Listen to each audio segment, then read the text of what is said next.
Hello everyone. पहले part में हम लोग देख चुके हैं कि डोंग ने डॉक्टर निंग के साथ ब्रेकअप कर लिया था और वो उसे रिजेक्ट करती हुई एंगेजमेंट रिंग वहां पर रख कर चली जाती है। ये सारा कुछ रुआन ने भी देख लिया था और उसे निंग के लिए बहुत बुरा फील हुआ था। और फिर इन्हीं यादों के साथ रुआन सो जाती है प्रेजेंट में। लेकिन थोड़ी देर बाद उनके दरवाजे पर आकर कोई नॉक करता है। वही इंजीनियर जाओ को ब्रेन हैमरेज हो गया था और उनको ऑपरेशन कराने की जरूरत थी। अब निंग फौरन से जाता है और उनकी सर्जरी स्टार्ट कर देता है। रुआन तो आराम से उस वक्त कमरे में सो रही थी, लेकिन निंग को बर्दाश्त नहीं होता। वो उसको भी एक बंदे को भेजकर मंगवा लेता है। अब उसे भी ऑपरेशन थिएटर में बुला लिया था। वो कहता है कि तुम भी सर्जरी में मेरी थोड़ी हेल्प करो। एक्चुअली ये सब उसने किया था, देखना चाहता था कि रुआन की कितनी स्किल्स हैं और वो कितनी फास्ट है। उसकी स्पीड बहुत आहिस्ता थी, इसी वजह से निंग उसे वहाँ से उठा देता है। निंग अपने काम में एक्सपर्ट था और चीफ सर्जन होने का उसे बड़ा घमंड था। एक्चुअली निंग रुआन को ये भी दिखाना चाहता था कि अगर आज तुम इस बंदे को फ्लाइट पर ले जाती तो रास्ते में कौन इसका ऑपरेशन करता। यानी कि निंग का फैसला बिल्कुल दुरुस्त था। और इसके साथ ही पास्ट की यादें दिखाते हैं। डोंग से ब्रेकअप के बाद निंग बहुत ज्यादा ड्रिंक करने लगा था। वो रोज रोज बार में जाता था। रुआन को उसकी बहुत फिक्र होती थी। वो भी चोरी चोरी जाकर उस पर नजर रखती थी। उसके सामने आने की हिम्मत तो नहीं हो पाती थी, लेकिन जब भी वो ड्रंक हो जाता था तो आकर वही उसे संभालती थी। ऐसी हालत में वो निंग को उसके घर तक भी लेकर जाती है और साथ ही साथ उसका बिल भी पे करती है, जो कि एक स्टूडेंट के लिए बहुत एक्सपेंसिव था। अब एक दिन इसी तरह से वो उसे बाहर से घर लेकर जा रही होती है। बहुत केयरफुली उसे टैक्सी में बिठाती है। घर का रास्ता तो वो जानती थी और उसके कार्ड से उसका दरवाजा भी खोलती है तो देखती है कि आगे उसकी मम्मी बैठी हुई है। ये रुआन की पहली मुलाकात थी निंग की मम्मी से। उसकी मम्मी को रुआन बहुत पसंद आई थी। वो उनको बहुत क्यूट और केयरिंग लड़की लगती है। वो उससे थोड़ी देर बैठकर बातें करने लगती हैं और उसे निंग के बचपन की भी बहुत सारी बातें बताती हैं। उन्हें अफसोस था वो अपने जॉब की वजह से बेटे के साथ ज्यादा समय नहीं गुजार पाती थी। वो साथ ही साथ रुआन को ये भी बताती हैं कि मेरा बेटा निंग बहुत लेजी है और पता है इसने न्यूरो सर्जरी क्यों चूज की है, क्योंकि सिर्फ यही न्यूरो सर्जन होते हैं जो खड़े होने की बजाय बैठ कर ऑपरेशन करते हैं। रुआन को निंग की बातें सुनना बहुत अच्छा लगा था और ये बात उसकी मम्मी ने भी फील की थी। अब नेक्स्ट डे मम्मी ने वापस अफ्रीका चले जाना था, लेकिन वो निंग को अपने पास बिठाकर कहती है कि कल मैं रुआन से मिली थी, बहुत केयरिंग और बहुत स्वीट लड़की है। और वो निंग को मशवरा देकर जाती है कि बहुत नाइस लड़की है रुआन, उसकी तरफ अपना दिल खोलने की कोशिश करना, मूव ऑन करने का यही तरीका है। और फिर मम्मी की यादों के साथ साथ ही रुआन उनके स्टैचू के सामने आज फ्लावर्स रख रही होती है। तब रुआन को अंदाजा नहीं था कि वही पहली मुलाकात मम्मी से आखिरी मुलाकात होगी। वो निंग को आज पहली दफा बताती है कि एक दफा मैं तुम्हारी मामा से मिली थी। निंग कहता है बिल्कुल मुझे पता है, मामा ने तुम्हारी बहुत तारीफें मुझसे बाद में की थी। उन दोनों के दिल जुड़े हुए थे, लेकिन सामने से वो लोग मानते नहीं थे। यहाँ पर रुआन उसे बताती है कि अब तो उस इंजीनियर को रिकवर करने में 2-3 महीने लग जाएंगे, तो यहाँ रहने का कोई फायदा नहीं, मैं कल की फ्लाइट से वापस जा रही हूँ। निंग उसे रोकना चाहता था, लेकिन रोकने के लिए कोई एक्सक्यूज नहीं था। अब नेक्स्ट डे रुआन जाने लगती है। वो तो जाने से पहले निंग को गुड बाय भी कहकर नहीं आई थी, लेकिन उसे नहीं पता था कि कोई और ड्राइवर नहीं बल्कि निंग ही उसके लिए ड्राइव करके उसे एयरपोर्ट तक ड्रॉप करना चाहता है। और तो और आज रास्ते में सफर करते हुए उसने रुआन के लिए एक अलग से पानी की बोतल भी रखी थी। बहुत केयरिंग हो गया था वो। रुआन को काफी फिक्र हो रही थी क्योंकि सारी रात वो सर्जरी करता रहा था, उसकी नींद पूरी नहीं थी। वो रास्ते में झटके ले रहा होता है तो यहाँ पर रुआन उससे सीट चेंज करा लेती है और खुद ड्राइव करने लगती है। निंग उससे पूछता है अच्छा तो कब लिया तुमने ड्राइविंग लाइसेंस।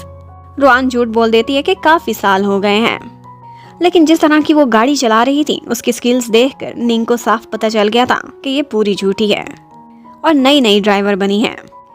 अब इसी तरह से सारा रास्ता निंग ने सोकर काटा था।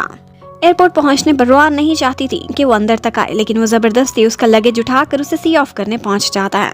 अब उससे बात करने के लिए पूछता है कुछ तो बोलो, यहाँ के बारे में या हमारे बारे में। लेकिन रुआन अब बहुत बदल गई थी। वो पहले जैसी शाय या टिमिड लड़की नहीं थी। वो फौरन से कहती है हाँ एक बात बोलना चाहती हूँ, बहुत अच्छा किया हमने समय से डिवोर्स ले ली। अब उसकी ये बात तो निंग को बिल्कुल तीर की तरह से लगी थी और जाते जाते वो रुआन से हैंडशेक करने की बजाय बस उसका लगेज उसकी तरफ पुश कर देता है। रुआन इतनी कोल्ड हार्टेड कैसे हो गई थी। हालांकि पास्ट में जब उनका ब्रेकअप हुआ था तो वो एक दफा डोंग से मिलने के लिए गई थी और उसे कहती है कि देखो निंग तुमसे बहुत प्यार करता है, वो रोज रोज ड्रिंक करने लगा है, तुम अपना फैसला रिकंसीडर करो, तुम उसका दिल कैसे तोड़ सकती हो, किसी और के पास कैसे जा सकती हो। लेकिन आगे से डोंग कहती है, मैं आर्ट्स की स्टूडेंट हूँ, मुझे फ्रीडम पसंद है जो मुझे निंग के साथ नहीं मिल रहा था, और मेरे दिल पर भी मेरा कोई काबू नहीं। रोआन को निंग के लिए बहुत बुरा लगता है। आज जब वो ड्रिंक कर रहा होता है तो वो उसके साथ आकर बैठ जाती है। निंग कहता है, हमेशा तो तुम मुझे छुप कर वहाँ से देखती थी, आज सामने आ गई हो, बड़ी हिम्मत की है। और रोआन हैरान थी कि इसे हमेशा से पता था। आज रोआन भी वहाँ पर ड्रिंक करती है ताकि उसमें थोड़ी तो बहादुरी आए, और फिर उसको हिम्मत बढ़ाने लगती है।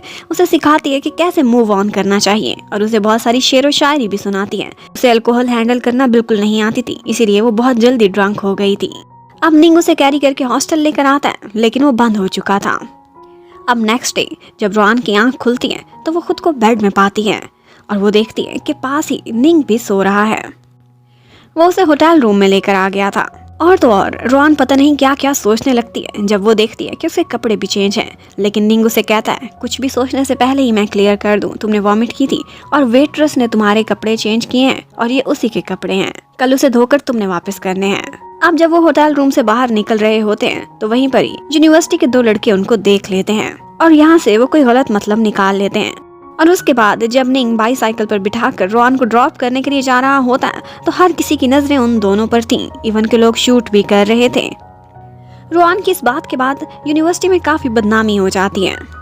निंग को अंदाजा हो गया था कि रोआन उसकी कितनी केयर करती है, तो वो उससे कहता है, ठीक है, मैं तुम्हारे कहने पर आज से ड्रिंक करना क्विट कर रहा हूँ, अब रोज रोज बाहर नहीं जाऊंगा, लेकिन एक शर्त रखता है कि तुम मेरे कहने पर रोजाना 1 घंटा एक्सरसाइज भी किया करोगी। और ये सुनकर तो रोआन बहुत खुश हो गई थी। अब एक दिन वो लोग कैफेटेरिया में बैठे हुए होते हैं। यूनिवर्सिटी में रोआन की काफी बदनामी हो गई थी।